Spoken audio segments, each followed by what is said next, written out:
All right, let's jump right into this incredibly dramatic, completely chaotic 2026 World Cup clash between Portugal and Croatia. If you've been following international football, you already know the heavy pedigree both of these squads bring to the table. But listen, this Toronto Showdown wasn't just some standard group stage match. It was this massive, high-stakes collision course, totally defined by wild momentum swings, agonizing disallowed goals, and late-game heroics that were just brilliantly orchestrated from the midfield. This particular tournament carried so much gravity for the iconic players involved. It wasn't just about surviving and advancing. It was about cementing a legacy on the absolute biggest stage in the world. And as we're going to see, one man in particular was more than ready to dictate the terms of that legacy. You know, there was one broadcaster who just literally hit the nail on the head during the pre-match buildup. They said it was the first whistle, but the last chance for someone at a World Cup. That one sentence right there perfectly captures the incredibly tense, almost bittersweet atmosphere inside that stadium. Everyone was hyper-focused on the legends anchoring these squads, because for some of the biggest names in the history of the sport, this tournament represents the absolute end of the line. So when the ref blew that opening whistle, he wasn't just starting a 90-minute game. He was officially starting a countdown timer on historic, generational careers. Suddenly, every single pass, every tackle, every run up the flank, it all carried this massive weight of finality.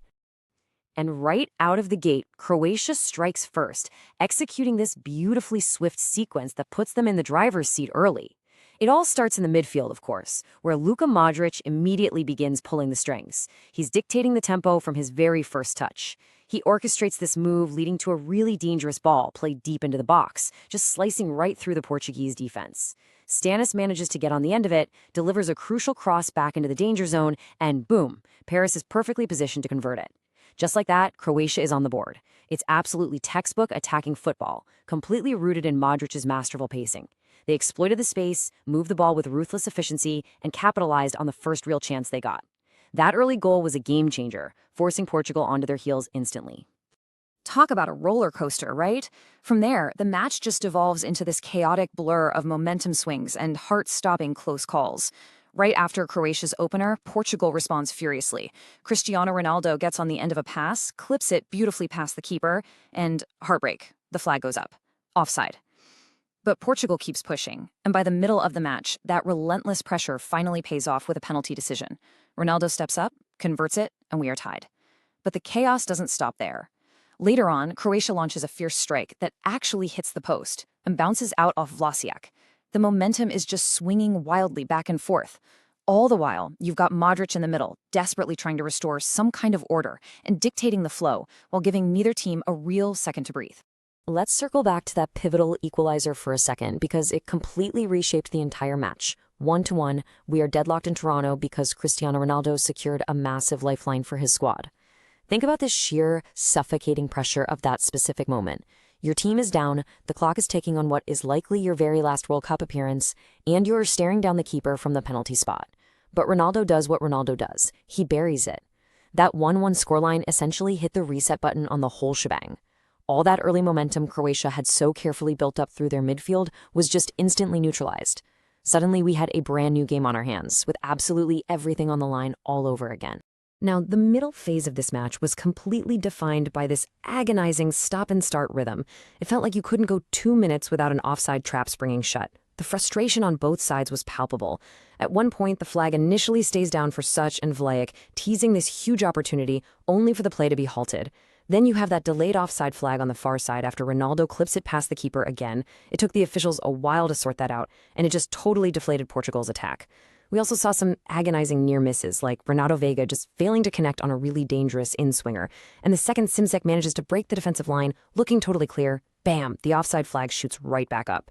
It was this constant chess match, Croatia's midfield, led by Modric's insane passing vision, trying to break Portugal's high line, keeping everybody living on a razor's edge.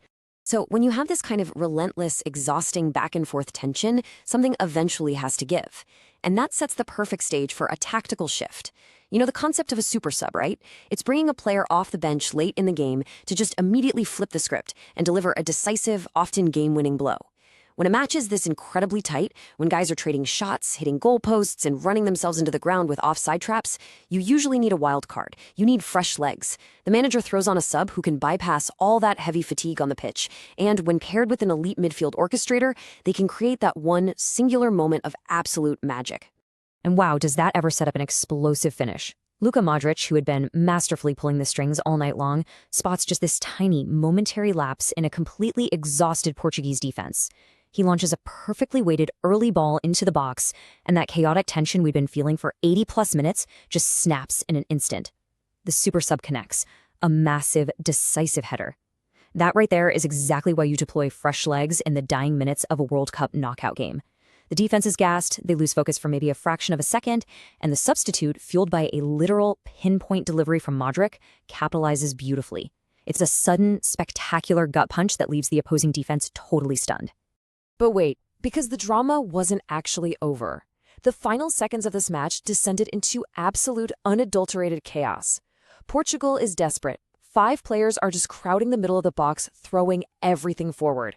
The ball gets sent in, it falls at the back, there's a mad scramble, and the ball actually goes into the net. And then, the worst feeling in sports.